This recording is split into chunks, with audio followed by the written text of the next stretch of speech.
Hello and welcome to the Bothering Strangers podcast with Max Hearing. I'm Max Hearing, and today my guest is Joshua Kaufman. Josh Kaufman is a community organizer specializing in political campaigns. He worked as a Wisconsin field organizer for President Joe Biden's 2020 election and for Senator Bernie Sanders' 2016 election. So we have a little bit of switching of allegiances here.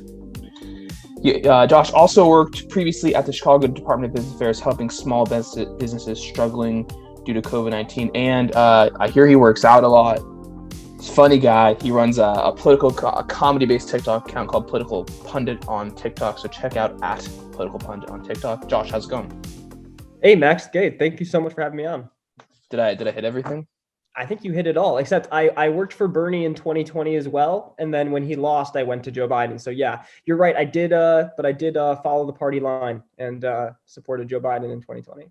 It's difficult. Like we were talking before, that's like a difficult thing to do because Bernie like really riled up like people and got them excited, and then as many of us expected, he didn't get the Democratic seat. No, absolutely, and he inspired me to get into politics, and like you said, in 2016, I was disillusioned. I thought they were all corrupt, as you do, as most people think, and yeah, I do too. Yeah, and Bernie came around and started, calling, a spade and said, Hillary Clinton's taking money from Wall Street. She's taking money from Big Pharma. We need Medicare for all. We got to end the wars. We need $15 an hour. All these things that really just, brought me into politics. Is thanks to him. So, yeah, big Bernie stan. So people are gonna hear you say that and they're like, "Oh, this dude is as liberal comes." But as we've talked about, that's not true. No, not true. Originally, politically, I would identify myself, like we said, as a civil libertarian. So in many ways, I think the government needs to stay out of our lives, which isn't something you hear progressives saying. But when it comes to your civil rights, things like, where you can, or who you have sex with, if you have the right to have a gun, whether you, think a lot of other civil liberties, what bathroom you can use, just simple stuff like that. Like the government really has no business telling us what to do, what to say, freedom of speech. I'm a freedom of speech, pretty much absolutist. So I don't think I fall really strictly into like that progressive line. But at the same time, I think a lot of these policies, like Medicare for all specifically, is a big one that I think is just a no-brainer, and we just need that. And I think it's demonized kind of wrongfully by the right wing, and they've done a good job of making it sound like it's terrible. Effective. They are effective. Their propaganda is fuego, and that's something the left needs to get better at.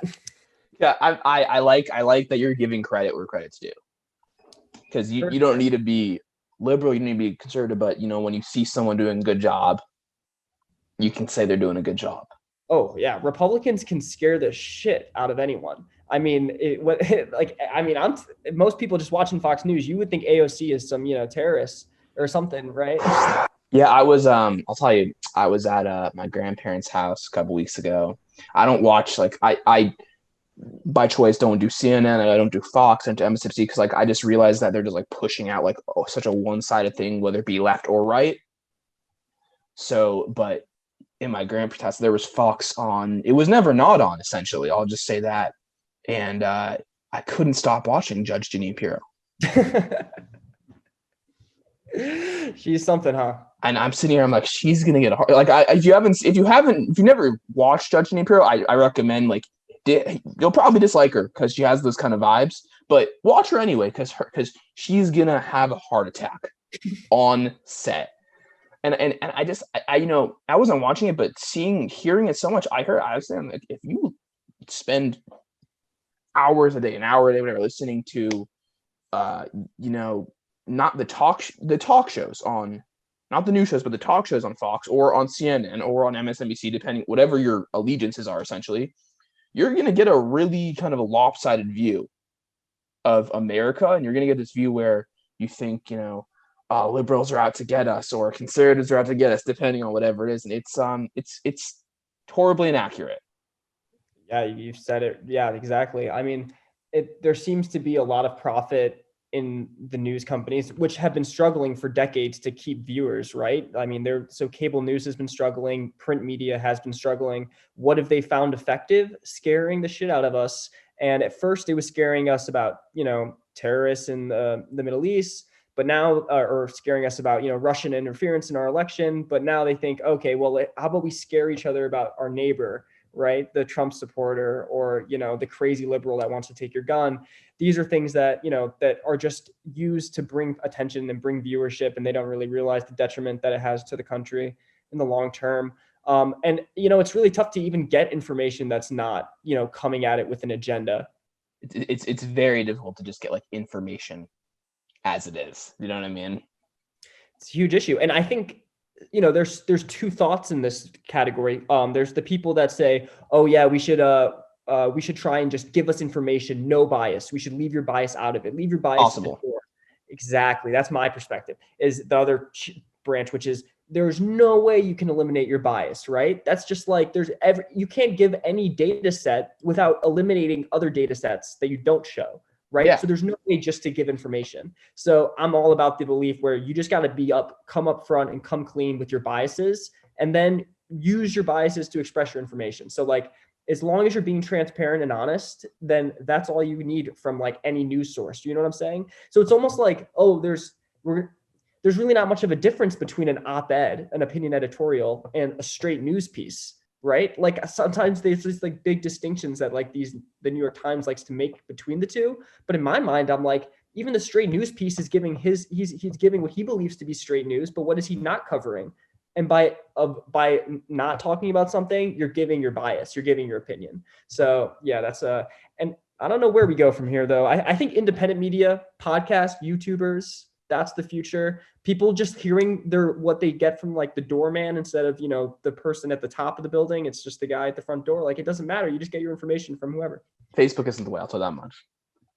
What was that? Facebook isn't the way. No. But Facebook is not the way. Even podcasts are proving to be problematic, but they're helpful if you know the right ones. I think they're generally good. I mean, Clubhouse is an interesting dynamic about this, where a new platform comes up, and it seems like it really quickly, Twitter, typically the first one to shit on it and call it an alt-right, mating ground. But for those of you who've I don't know if you've been on Clubhouse, Max, but it's I haven't been on it.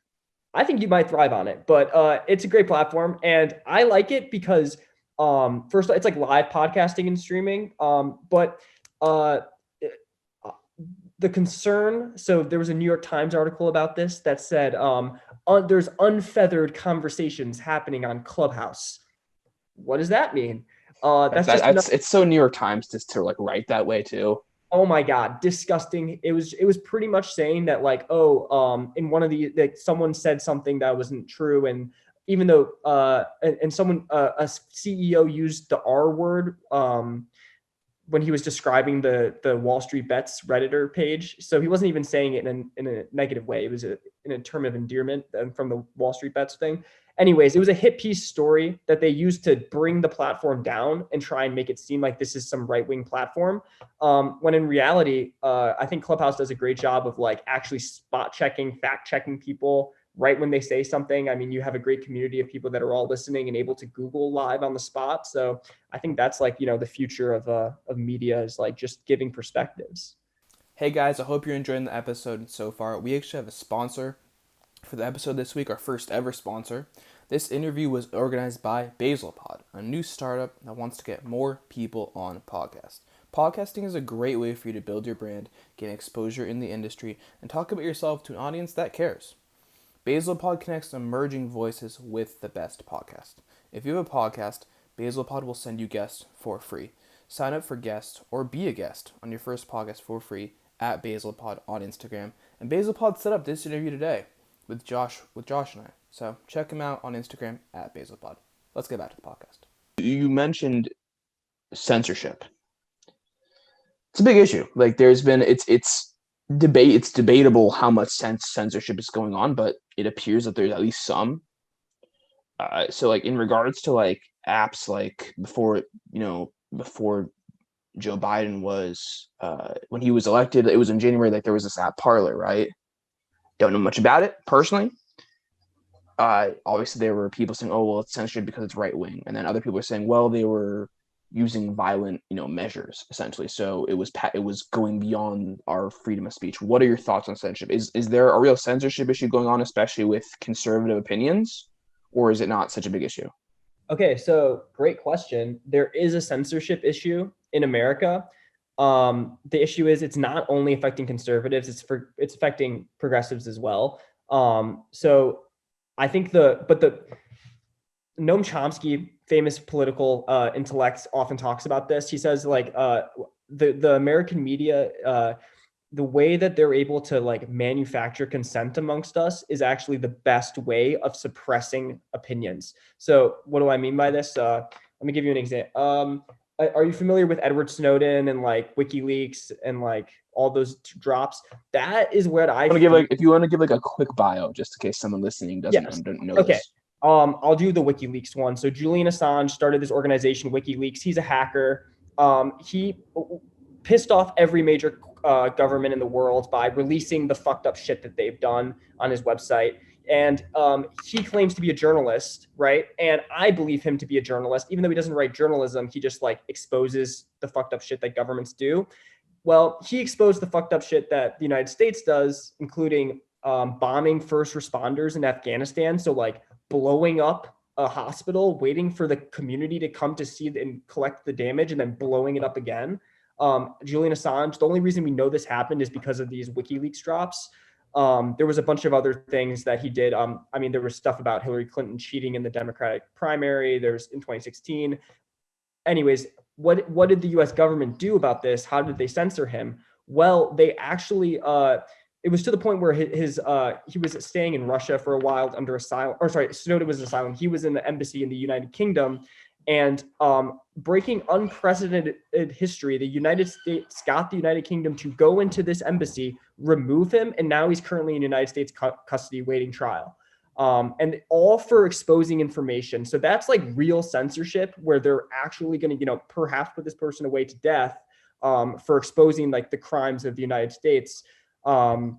That's the real censorship argument I think that needs to be had. The other stuff about like, deplatforming people and like cancel culture, I feel like is just being used as like in another way. Like that's just like that's like a smaller piece of it. What the US government's really focused on and canceling is making people who are dissenting against the government and crushing them. Like all people who are speaking out against like serious war crimes and that type of stuff. What would happen if you had just said what you said on like Joe Rogan's podcast, and then people, a larger audience than mine, got a hold of what you just said? What do you think would happen to you? I mean, well, that's the thing. Like, I think I would be okay, but I think they'd come after my credibility, and I think the CIA would come after your credibility. And that's my credibility. Yeah, I think first off, Edward Snowden went on Joe Rogan, and he, Edward Snowden went on Joe Rogan and said a lot of this stuff. He said that the CIA, and he used to work for this, for the Defense Department, and he knows this stuff. And he said that they're spying on us, not just big sets of data. They're spying on you. They actually can turn on your camera on your computer when your computer is off and look at you at any time, right? They don't need a warrant to do it. They don't need a FISA court warrant. They can just do it. They also have the ability to it's pretty insane. And he said all this, and so let's imagine you're the CIA, right? How do you squash dissent? How do you stop people from questioning your legitimacy and your authority? It's not by silencing everyone like China does, like in that form, right? It's by delegitimizing people who speak out against you, by blue checkmark Twitter, right? And or by canceling them, like Julian Assange. There was like a charge against him in one of the Nordic countries for like some sexual assault allegation.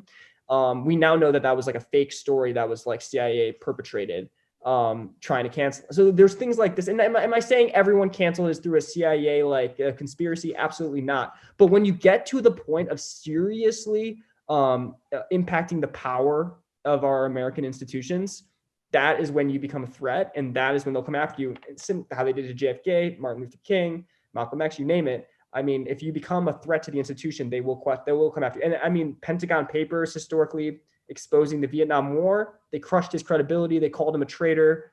All right, that's the real censorship, and that's what I would do if I was the CIA. Is I would just make them out to be traitors, and I would make them out to be corrupt and cancel them. Yeah.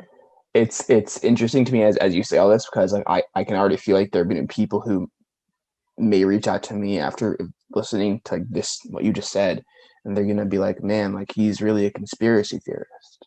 I'm sorry to come off like that, but no, I think it's because some people are so enthused with like America per se, where they're like, oh, we don't do these things because they don't want to think we do these things, and that's a fair thought process to think that, they don't want to think that America bombed, this hospital in Afghanistan and killed all these civilians. They don't want to think that, so they're gonna think, oh man, this dude Josh, he's on something else, man. He's drinking the conspiracy theory Kool-Aid.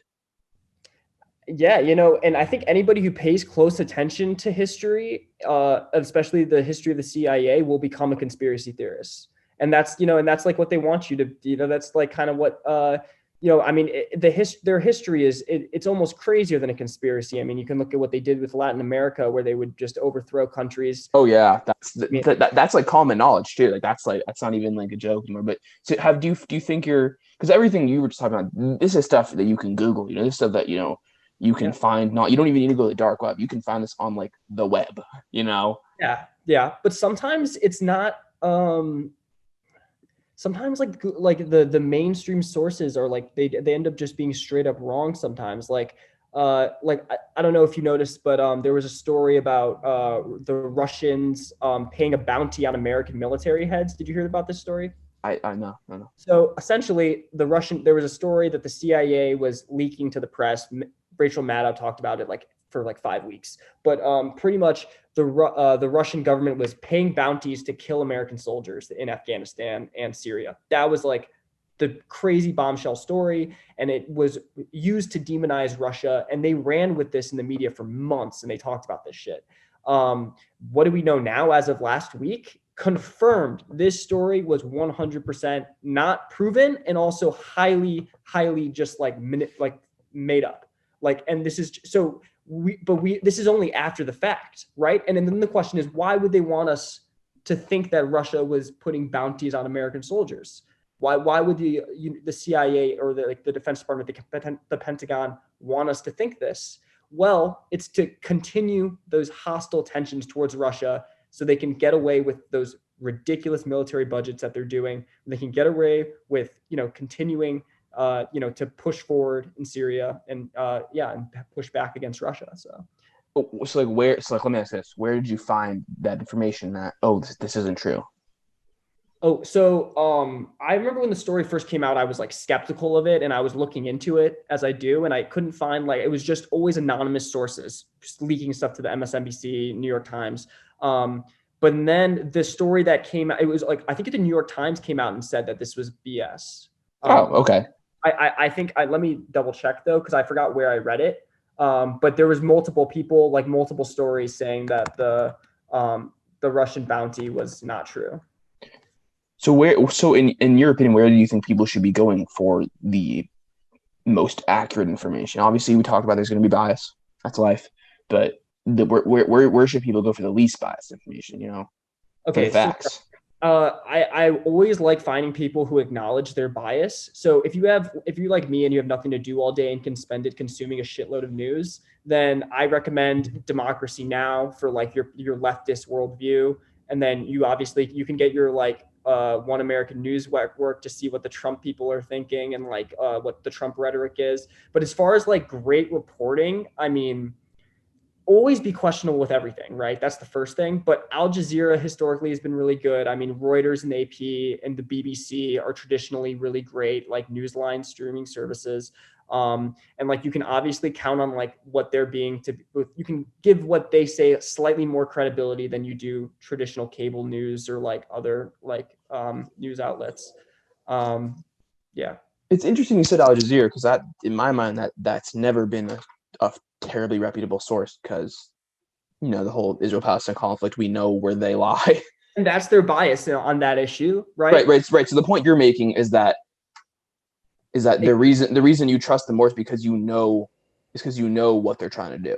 Exactly. They acknowledge their biases more so than other institutions. So the New York Times, for example, and like the Wall Street Journal, who just continuously talk about their like belief in being not, I mean, op-eds, they get their opinions, but they believe that they're doing the mainstream, like down the line, non-biased news reporting. I feel like that's harmful because that just, it's for one, like off the bat disingenuous. As we mentioned, you can never get rid of your biases, so it's just more helpful to present your full perspective as you are as an individual, and then you give your information from there.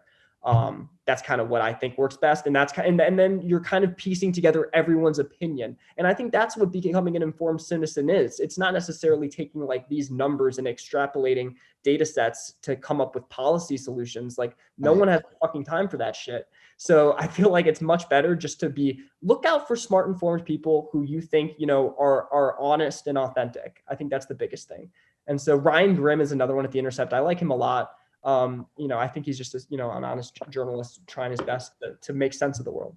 It's an interesting perspective, because for me, I've always been told, oh, stay away from, Al Jazeera, but other sources too. But I guess if you look at it from the side of, well, we know exactly what they're trying to do. We know they're trying to, delegitimize Israel. We know they're trying to, make America look not so great. Right. And they're funded by Qatari government, right? Yeah. They're funded by the Qatari government. They say it. It's facts. They're not hiding that, right? So, but it's so like we know that like their opinion towards the West as a whole, not very positive. No, but it's very interesting to hear that perspective. And like same thing with the South China Morning Post, right? Like I take a listen every day to see what they're saying, because I mean it's fascinating.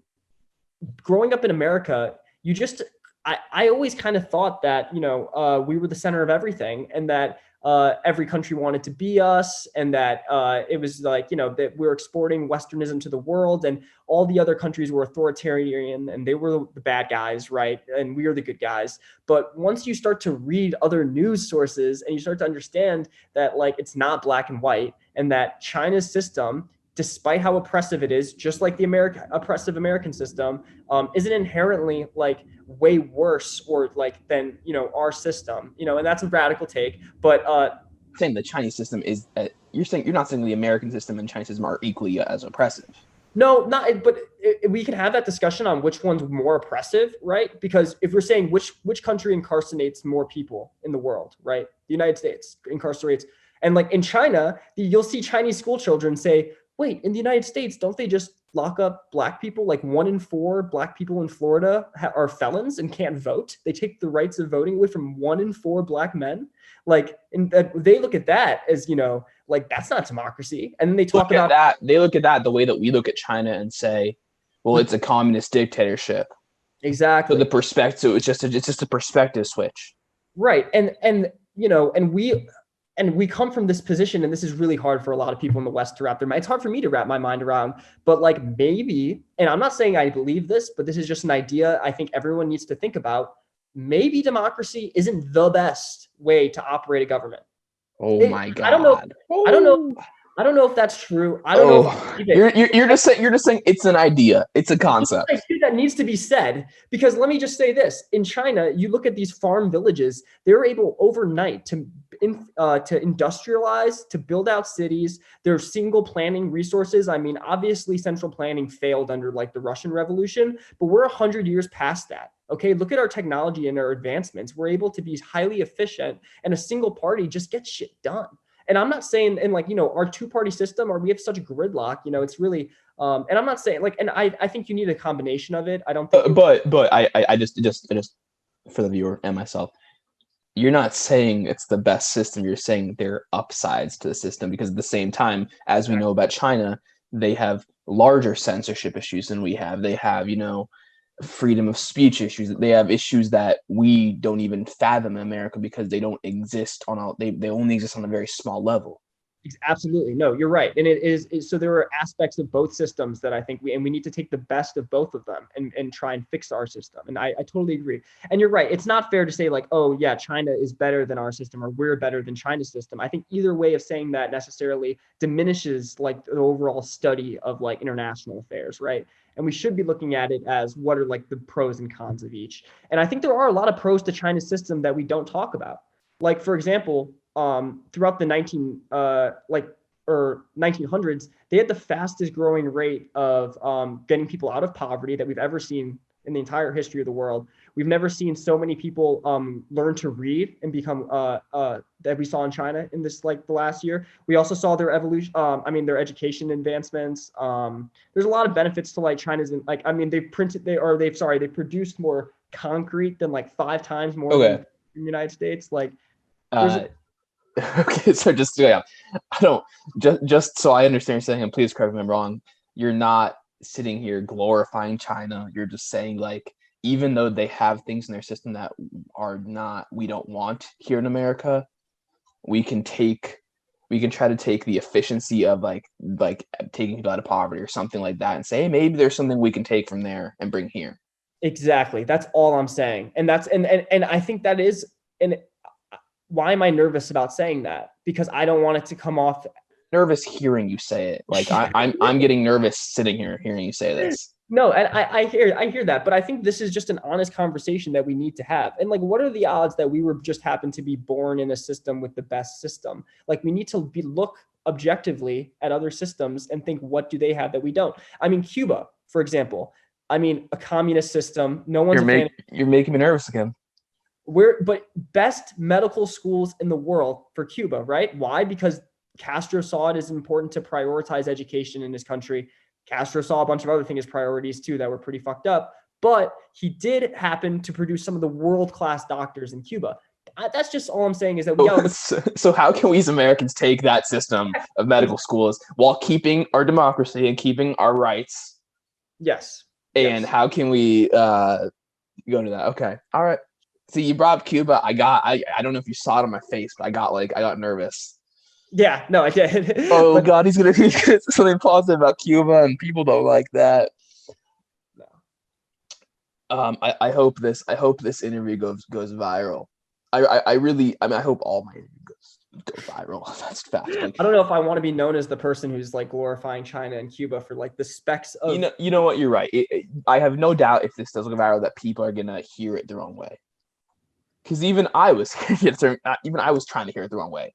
So I have no doubt people are going to hear it the wrong way, but I think there are amongst everything valid points.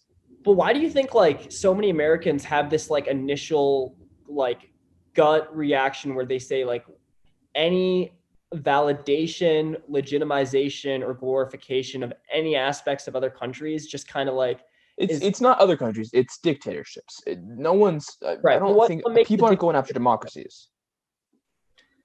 That's okay. That's fair. But I just think the United States likes to use that as a way to like distinguish between allies and adversaries, right? So I'm a little skeptical, like, but because like, what makes do we even live in a democracy, right? What makes the United States a democracy? But 91% of the time, the better funded campaign wins, right? 9 out of 10 times, if you're running for office and have more money, you are going to win. Yeah, all I'm saying is. Just because, but you're right. Just because our democracy isn't perfect doesn't mean it's not good. So I guess my question to you is because we were talking for a while before we started recording. I did not expect this to come of it, but I'm not judging you for your answer, but do you love America? Do you like America, or are you some of those people who loves America but thinks it can get so much? That thinks it can be so much better? I love America so much, like I really do. I'm a patriot. And I genuinely see myself as a patriot. I love this country. I love what it stands for. And I love like the ideals of America, right? The shining city on a hill, right? I want to make America, the best place in the world and like, the envy of the world. Unfortunately, we have just been lied to and gaslit for so long from the people in charge. And it's scary because we're moving to a point where on my personal worldview, especially when it comes to international affairs, it's hard for me to see the United States as anything other than the bad guy. Like, and especially in our dealings with the world, like, and what we've done, it's hard to see it as anything other than that. I mean, and especially when, every single president seems to make these arguments of going into other countries, whether it's Afghanistan, Iraq, Syria, in Latin American countries, with the purpose of instilling democracy and freedom. I'm tired of the the gaslighting and the bullshit. And I don't think it's about democracy and freedom. I feel like it was about economic. It's about oil. It's about exactly money. I'm telling this somebody who's much less versed than you are in this and has done 1/100th the amount of research you have, maybe less.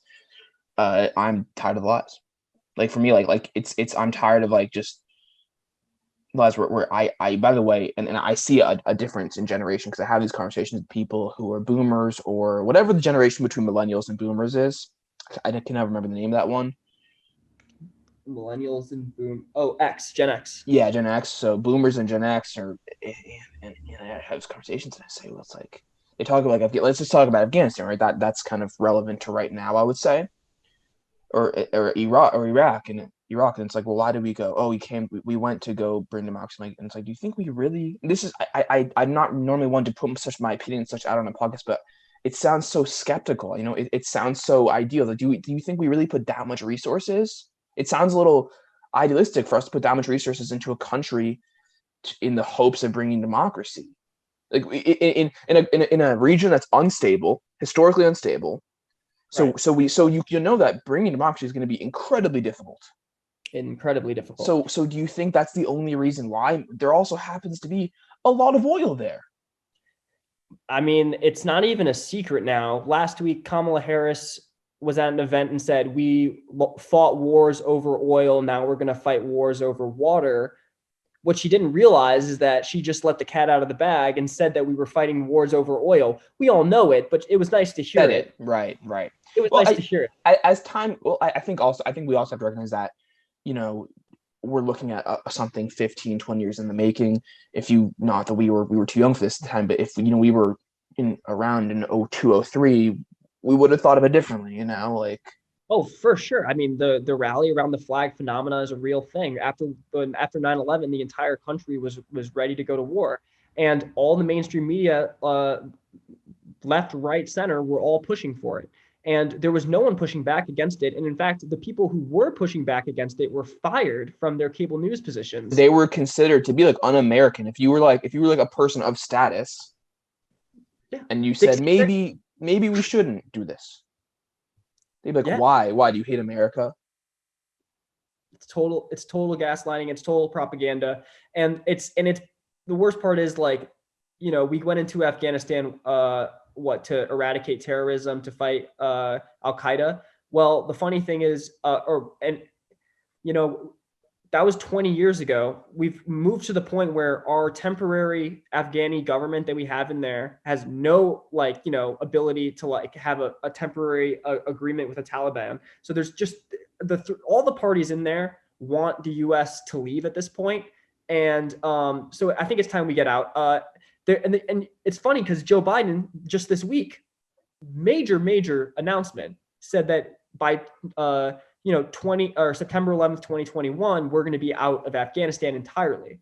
Now, this is really, really interesting. As someone who's been following this for a long time, specifically Joe Biden. Joe Biden, you might not know this, he got into politics because of his involvement being against the Vietnam War. So he was, a super young guy making speeches to Congress, begging them to stop killing his brothers and sisters, and sending them to war. Pretty much that made Joe Biden who he is. That is, to his core, he's an anti-war guy. Now, the fascinating thing is, when he was under the Obama administration, he wanted to get out of Afghanistan and Iraq, just like Barack Obama did. But Barack Obama was continuously listening to the military generals, and they kept on giving reasons why a withdrawal would lead to an escalation in violence. For 8 years, this went on, and Joe Biden listened to this shit. And he came into his office, and you know what? He wasn't going to have it. So the Pentagon, the military-industrial complex, is not happy about this decision. And watch, I will make a prediction on your podcast, Max. Going forward, you will hear stories in the next couple months, leaks from anonymous officials at the Pentagon saying that it's going to hurt Afghani women if we leave.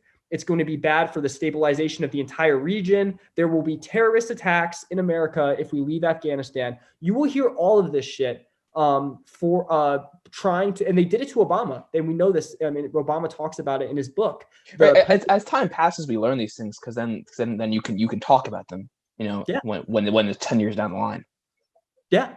Yeah, and Obama talked about it in his book and how he ran on getting us out of the wars, but every time he tried to do anything, he was gaslit by the Pentagon, and or they would leak stuff making him look bad to the press. And Joe Biden, credit to him, is saying no. I'm setting this date. We've been there for two decades. I'm not just going to get bullshitted into staying here anymore. We've wasted trillions of dollars. And now you've seen stories about them talking about Afghani women and how this is going to hurt Afghani women if we leave. I don't know any evidence to support what exactly they're saying, but we've invested trillions of dollars, including $1 billion on women development in Afghanistan. If $1 billion doesn't help the problem, what is going to help the problem, right? And also, where is victory? Because you can ask all the experts, they will never define victory in Afghanistan. Let me, what was this? All valid points, by the way. Yeah.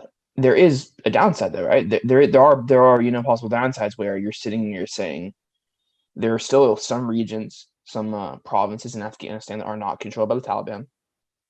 So what if they leave there, right? It's not I'm not saying it's a good route. I haven't done enough research to personally say it's good if they should leave or not right now, But there are possible downsides to this, right?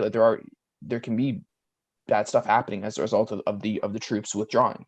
Sure, but I think the damage, first off, the Taliban control more territory than they did previous to us going into Afghanistan. And ISIS has also gained territory since 2005, or since their creation in 2015. My point is, we're putting in a bunch of money to stop this from the growth of these terror cells and these rebel groups, but that doesn't seem to be working. So obviously what we're doing isn't working. So to say to stay there and throw more money at the problem is going to help us, I just don't see that as, a feasible solution. And I mean, 20 years is a long time. I mean, there's people voting who don't know what it's in Afghanistan, who don't know what it's like to be in Afghanistan where there isn't a American military presence. I mean, we got to get out of here. And I think the negative externalities are there and they are real. But the negative externalities of us staying, in my opinion, and I haven't done all the research, obviously, but I think they far outweigh the effects of us leaving. That's fair. I wanna talk about some more stuff as well. Just while we're here, I realize obviously this censorship conversation. It's an interesting one. There's a lot to talk about with the censorship conversation, but I want to talk about your time as a community organizer as well, where you volunteered for Bernie's campaign in 2016, then you were paid for Biden and Bernie's campaign in 2020. You talked about when you say knock on doors or talk to people, the responses were different. Did you find, obviously we go into places that we don't know in America, wherever, and we have preconceived notions. Oh, these people act like this. Did you find them being untrue? Were you these stereotypes are completely false? Yeah. I'm a Chicagoan, right? And when Bernie was getting ready, launching his campaign in 2020, the most important state for us was Iowa. So I, went over to Davenport, Iowa, and started knocking doors. And I was really, I had a lot of prejudice or assumptions about the people in Iowa. I didn't want to go. I'm a city guy. I don't want to go to Iowa, and I kind of thought it was hicky and country, and I had a bunch of negative connotations. And but pretty much my experience in Iowa completely changed my view of the rural America, I think I could say, because I mean, first off, the hospitality, that's a real thing. They're so friendly, and knocking doors in Chicago, 50% of the time people will tell you to fuck off. And then the other 50% of the time they say, get the fuck off. So it's just rough. But in Iowa, very different vibe, very nice, and welcoming, constantly, we were knocking doors in the snow. So they would be kind of saying oh, you're cold, come in for tea, let's chat. And also many of these people, surprisingly, didn't even have strong political opinions and would be very easily swayed into voting for one candidate or another after just one conversation. I really thought it was amazing, especially because I don't know about you, Max, but I'm so in this political world. I knocked on the door of someone who didn't even know who Bernie Sanders was. And for me, I was just I couldn't believe it. But that's just, some people aren't just living it every day. And so getting up outside of that was such a great experience. And then in Nevada, the Bernie campaign had I don't know if you remember this, but we did really well in Nevada. We had probably, I think, 73% of the vote in Nevada, and there was like a bunch of candidates in the race. I don't know if it was 70. I forgot exactly what it was, but it was significant.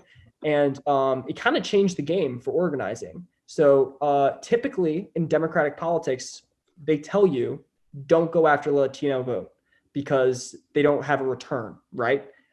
They think that it's a better return on your dollar to go after white liberals and like white women and African Americans because according to them, these experts in Democratic politics, that's where the return is, right? If you put money into ads for them, you will get them to vote for you. Bernie said, fuck that. I'm going to actually try and reach out to the Latino community.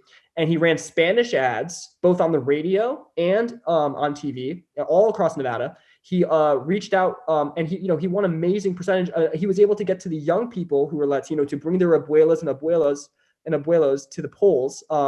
Their grandparents. Yeah, exactly. Yeah. 2 years of Spanish. I don't know. Us Jews speaking Spanish is terrible.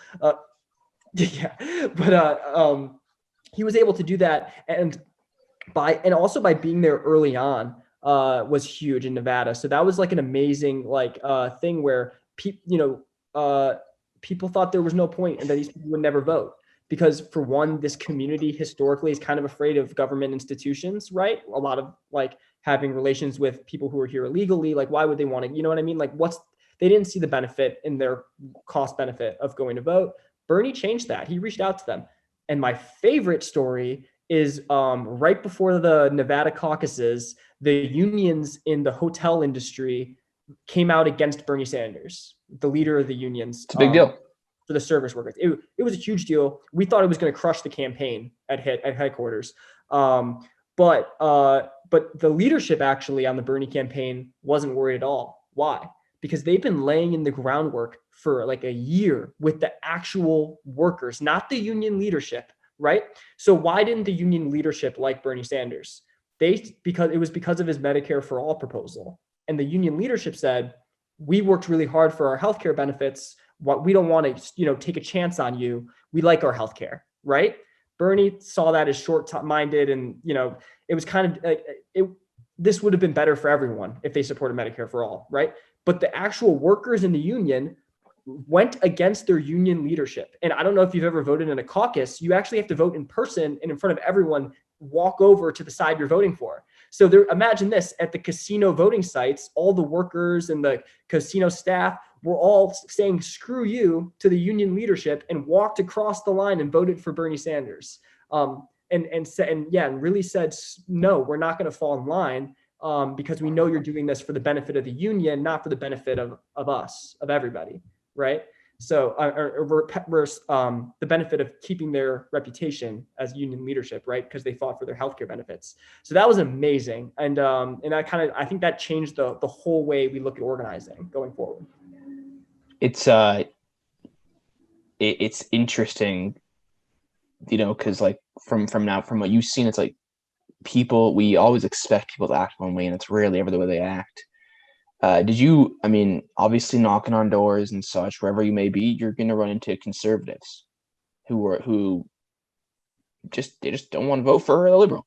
Ain't nothing wrong with that, Did you find that you were still having relatively positive interactions with people like that, where you can still say, well, Bernie likes this or Joe likes this, whatever it may be, whoever you're, and even though they were going to vote for Trump or whoever they were, you still found yourself thinking, well, that was still a good, conversation we had. Yeah, absolutely. And I found that much more when I was with Bernie for a couple reasons. One, I think Bernie had more crossover appeal. That's clear from the data. He wasn't as corrupted and affiliated with Democrats. Yeah. Yep. But also we were still in person for Bernie. So the difference between knocking on someone's door versus cold calling them is huge. So if you cold call a Trump supporter, it's not going to be a very fun call for you. Because they are going, and typically, in my personal experience, they're more likely to say, nope, sorry, I'm a Trump supporter, hang up the phone, or fuck off, I'm a Trump supporter, something like that. But when you're in person and you knock on the door of a Trump supporter, Very different dynamic in my experience. So I feel like they're much more friendly, they're much more open, and they just happen to say like, yeah, no, I appreciate it, but for X reason. Typically, it's a social issue, abortion, gun control, one of those. They say I'm gonna vote for a conservative, and I always have good conversations with those people. And I was trained on the Bernie campaign on the persuasion team, so our job was to persuade these voters. So if you're interested, how do you persuade a voter? It's a really fucking hard thing to do. But they say, according to the experts, right? There's the main thing you want to do is to make it about yourself, right? So you want to use a personal anecdote. So you want to talk about why I am voting for Bernie or why I am voting for Joe Biden. That's what they tell us to do in the book. And it works pretty well. Considering, right, it's a challenging ordeal to change someone's opinion. But you say, I'm voting for Bernie because, my family, like, we rely on, healthcare from the government, and if Medicare for all would, make, save us all this relief, blah, blah, blah. And then maybe at the poll, they'll be like, Josh, he made a good point, and like, I feel bad for him and his family. I'm just going to vote for him just because Josh is, and fuck it. And that was their strategy. My opinion is different. I like that. I think it's not terrible, but my way to persuade someone is to listen very thoughtfully to what they say and try and read between the lines. Okay. So when someone says like, I don't like the elites in Hollywood or New York controlling what I do in Arizona or Texas, right? Some people hear that as, oh, this person just hates the left. I hear that as someone who says, I'm not listened to, right? Like, you don't hear my opinion on TV. Right? I don't feel that I'm being spoken for or spoken to or respected. So that is what I hear. So I think really listening thoughtfully is actually the best way. Figuring out what their values are and then aligning their values with your candidate is kind of like my approach to it. When did this moral high ground battle start happening? When did this whole thing where, the left thinks they're on a higher moral high ground than the right, and the right thinks they're on a higher moral high ground than the left? I mean, this cultural war has been going on since like before Nixon, but it's just been intensifying. Obviously, I mean, Trump, was a master at hitting on issues that like just kind of pissed everyone off. Like even his own base was like pissed off, like in support of what he was saying, right? So like there was a lot of that. And you're seeing now that Trump has exited the stage. Personally, it seems like the culture war has kind of died down a bit. Like, I hope so. It seems like I'm optimistic for the future, just because you don't have that constant tweeting of the bullshit and like the stoking of like, racial tension and like all this like dog whistling and stuff. You don't really see that as much with Trump out. So I think a part of it was a lot one man, believe it or not. I mean, obviously this is all there underlying, of course, in our society, but I'm saying like he did a good job of bringing it out. But as far as the future goes, I am optimistic that, I think young people is what give me the most hope, because I think we're very reasonable. We're consistently the most educated voting bloc. When you're like polling people on who, like on issues, on who knows the most about issues, not like degrees, but like who's the most informed, young people consistently the most informed voting bloc. And so why is that? Because we're paying attention to the news constantly. We've grown up with this, with an iPhone, we can Google any question we have. And like, we also get content from some of the greatest thinkers in the world. And we're like, on this, on YouTube. So I think there's just, I mean, yeah, I maybe not everyone's the greatest thinker in the world, but there's so much range to information and access to information. I'm hopeful for the future, because I think that's going to make us a more informed voting bloc. We're not, because like, if you're taking money from the fossil fuel industry, your time is done. If you're taking money from big pharma, or if you're taking money from big plastics or big ag, you're not going to last in democratic politics. Not falling for it the way the other generations historically have fallen for it, where essentially like you said, like we see our generation and older, younger, depending where you put it, we see through the BS more than in the past. And we see through inauthenticity. Like, there's a reason why Pete Buttigieg just didn't sell to young people. That's why Hillary had such trouble selling, because like I'll personally this. I don't even know much of her. Like when she was, if you asked me this, you'd be like, so what are a lot of her policies? I'd be like, I tell you like the gender ones, be like, she's pro-choice. She's like, but I couldn't tell you like that. But what I could tell you is that she doesn't seem authentic. She seems kind of robotic, you know? She Yeah. doesn't see, she seems very much, she seems like a politician in every sense of the word. Yeah. I mean, yeah. And there's this new phenomena, and I'm calling it anti-charisma, right? It's like, it's not that these, like Andrew Yang has it, Bernie Sanders has it. I think Tulsi Gabbard has it, even though she was shitted on by everybody. I think Trump has it. It's this ability to be liked, but not by traditional charismatic way. You're liked because you're yourself and you're true to yourself. And so Because charisma in politics is often BS. exactly. And if you're too smooth talking, if you're like Bill Clinton or Barack Obama, I mean, Barack Obama, I think is his own. He's so good at it that it doesn't even look like he's doing it. You know what I mean? Like Was he's, he had a skill, but Bill Clinton was a true oh smooth yeah, talker. both of them. If you watch his stuff from the '90s, you can really hear it. Yeah. I mean, they're both smooth operators. They're both very charismatic, but I think going forward, there's this, the anti-charisma is, it's not being charismatic in that traditional sense of like, I'm playing saxophone, like on stage, or like I'm playing basketball with Kevin Durant. Instead, it's, like I'm going to wear this parka that to the inauguration because like I don't actually own another jacket. I'm not an elite, you know what I'm saying? Like Bernie Sanders did, or I'm going to wear these mittens because it's a good foundation. Like I don't care how they look, or I'm going to say what I think about wars and the war crimes in Yemen, and I'm not going to worry about the backlash because this is what I think. Being true to yourself, knowing who you are, knowing what you stand for. Even if we disagree with you, you'll get respect. Like Bernie Sanders is the most liked politician in America. I know it's kind of crazy to hear about it, but like if you go to the numbers, Bernie Sanders' approval rating cross party lines is number one. Why? Because he gets likes on both sides.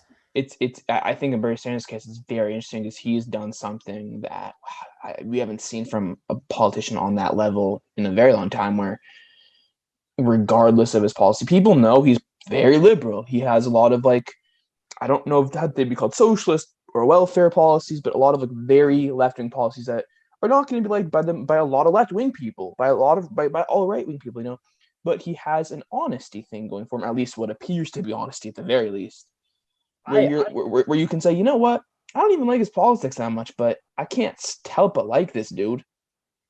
Exactly. And that's what you got to go for. But the hard part is, how do you create that authentically? And Doing it for a long time. So yeah, no, and plus DC will just crush your soul if you're there for too long.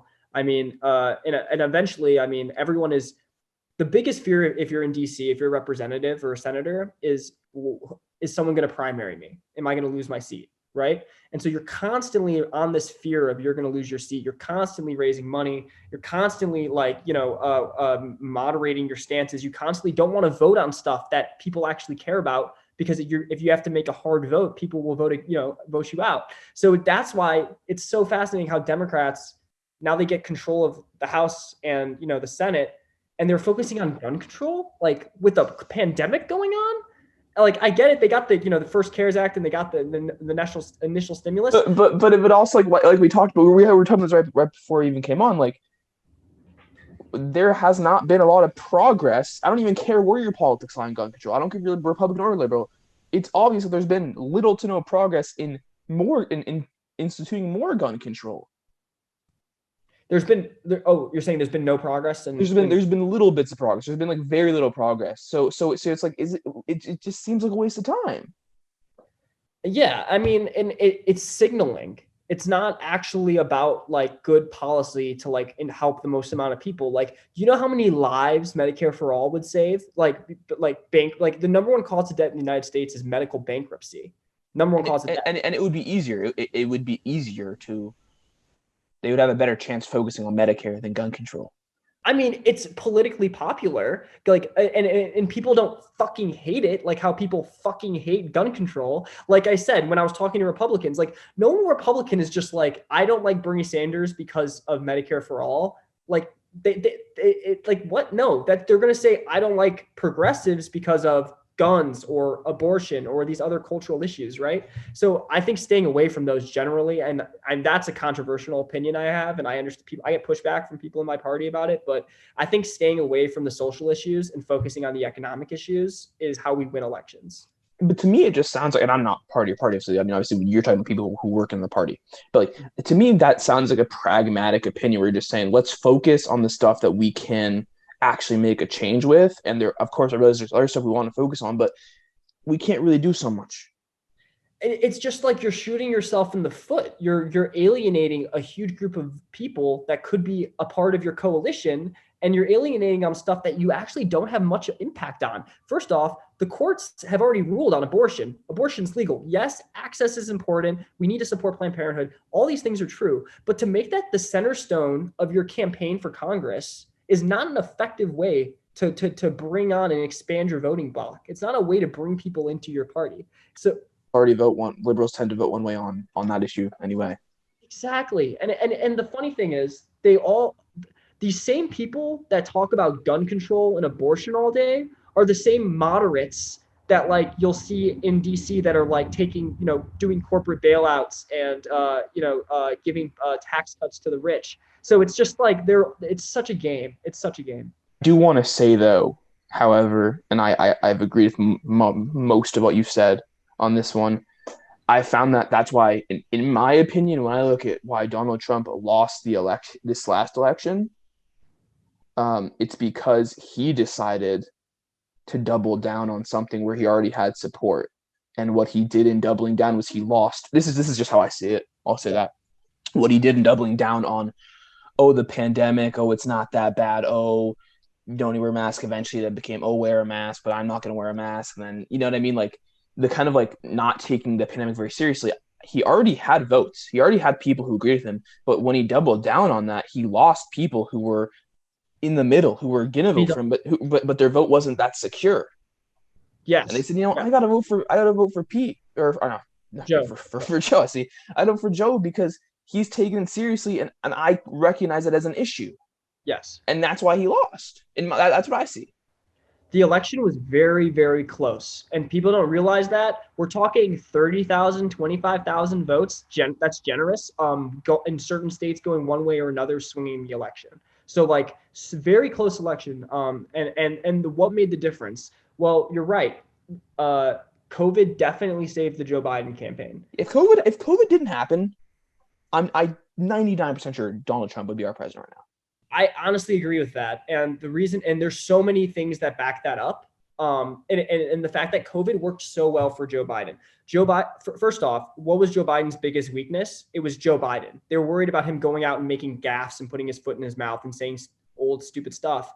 COVID allowed him to stay in his basement and then also come across as it's responsible and presidential by hiding and not campaigning. So it worked out really well for them. If you look at the polling numbers of Trump's approval rating throughout his administration, though, where was Trump's lowest approval rating throughout his 4 years?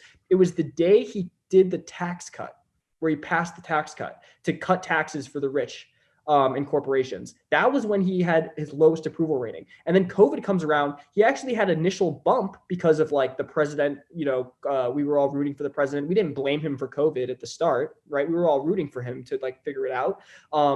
And then over time, he just continuously dropped the ball, and you saw it, slowly go down. And it ultimately allowed Joe Biden to just, run away with it. But it's interesting because, this should have been a blowout if you're a Democrat. This should have been a blowout. It should not have been close. And the fact that it was close. Biden should have won by more votes. He should have won Texas. He should have won. He should have. It should have been nowhere near close. Going forward, I think that Democrats are not going to be asking the right questions because a lot of the establishment Democratic people are going to say this moderate approach is what won. We beat Trump because we came to the center, when they're just like, we squeaked out an election when the wind was at our back and everything was in our favor and we barely squeaked it out. So I don't think the lessons are going to be learned. So you bring up an interesting point. So we kind of talked this a little bit before, but why the Democratic Party does not appear to be in good hands. Like I realize Joe Biden won, but like you said, like they had COVID at their benefit, in their favor, so to speak, where all Joe Biden had to do was kind of be like, let's take this seriously and wear masks. And, but they lost an election in 2016 by picking what appeared to be one of the worst candidates they could have, essentially. And then they followed up in 2020 by picking another bad, not as bad, not he has more appeal than Hillary did, but another poor candidate in terms of just appeal. So why is the Democratic Party? You've been in the Democratic Party, you've been paid by the Democratic Party. You've seen how the machine operates on some level. Why is the Democratic Party failing? Is it a leadership issue? Is there something else going on?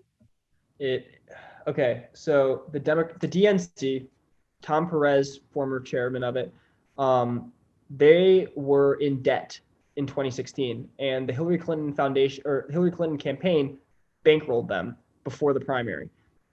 The referee of the election, the mediator of the election, was being bankrolled by a candidate. Obviously, that just doesn't seem fair. They had their finger on the scale the entire time in favor of Hillary Clinton, and they had it in favor of against Bernie Sanders. They were in favor of everyone else. So they're constantly interfering in the Democratic primary. It is not fair. These super delegates, I'm not sure if you're familiar, is just a whole bullshit way of robbing people of their vote, allowing a certain elite, typically lobbyists and former members of Congress, to get, super voting powers and to, vote away from their own representatives. So, but why is the Democratic Party failing people?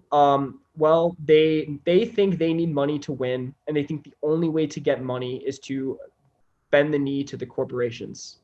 And they've been doing that, and it's been working because they've been raising money, but it is a short-term strategy, and it's causing disillusionment amongst Americans. It's making us disillusioned in our politics.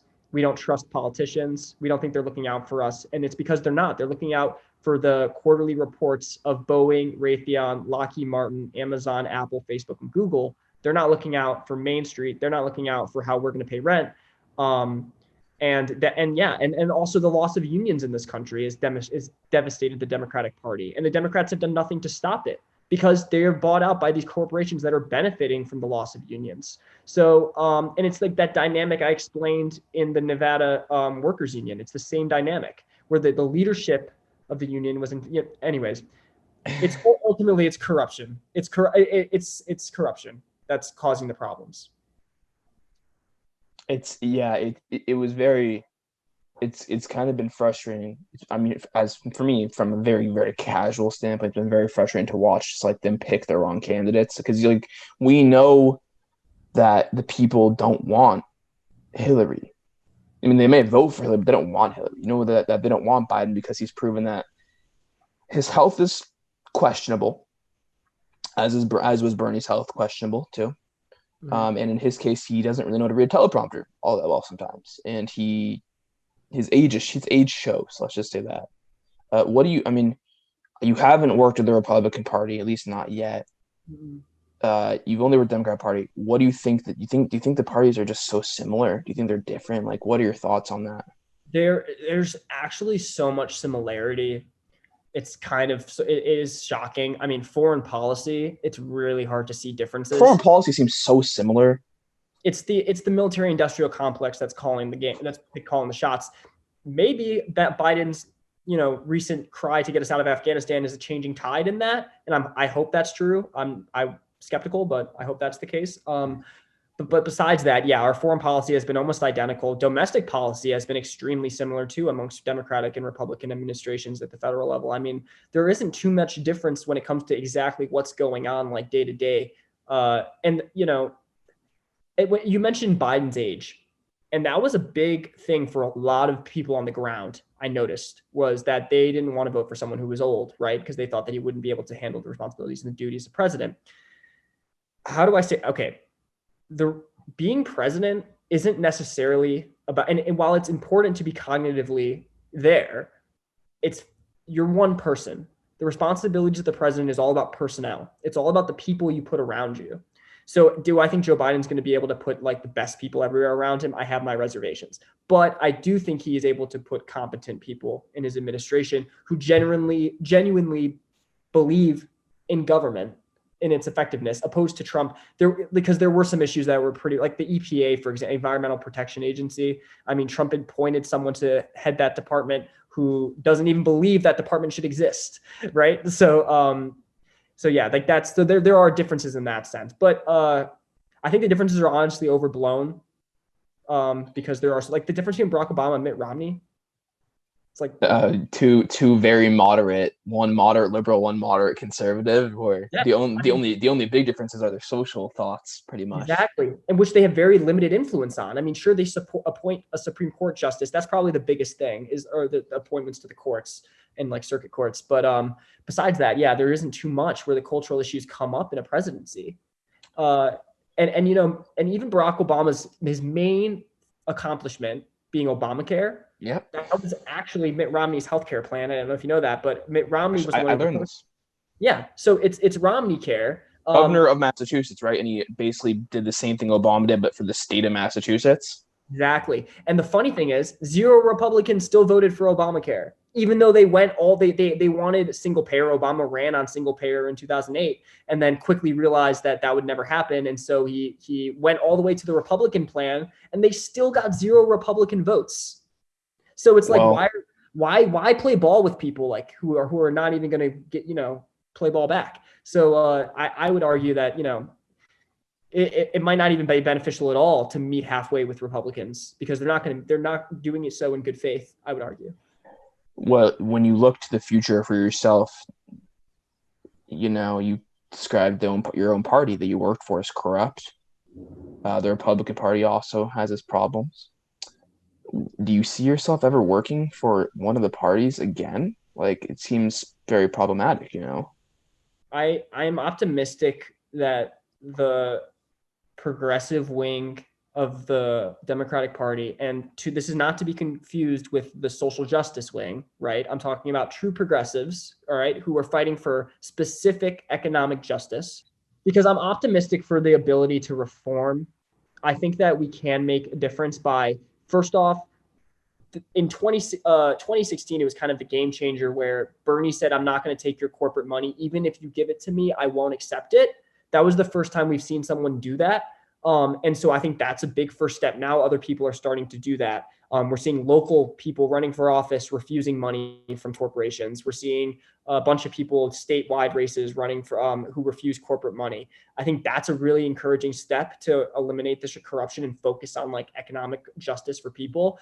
I think there's other good things we've seen from the party that gives me hope as well. Like in the future, I think the party is going to adopt UBI as a part of its platform in the future. Basic income. I think that is hugely important and necessary with our industrialized society, and especially with automation. Thank you so much for coming on, man. Max, I learned a lot. Absolutely, it was a pleasure. I have to do a lot of research now. There's a lot to be done now for me. I'll say that. Yeah. I would definitely love to have you on again to kind of hit other things like the PR, like the public relations that the parties do, and just kind of the failures in our system, and maybe even a little bit more discussion on censorship, where I've done slightly more research. Yeah. So I can make some more informed opinions. Where can we find you? Yeah, you guys, you could find me on TikTok at Political Pundit. And then on LinkedIn as well. If anyone listening wants to connect with me on LinkedIn, I'm more than happy to bounce around ideas and discuss politics. Joshua Kaufman is my name. Thank you so much. And Instagram, or are you not so much on? Oh yeah, Instagram at campaign__Josh. 2 underscores. I don't know why I did that. Yeah, I think it just looked good. On that. You like the 2 lines versus the 1. Yeah, I like that. I don't know why. Someone has to like it, I guess. I don't know. Yeah, well, but underscores. You can follow Josh.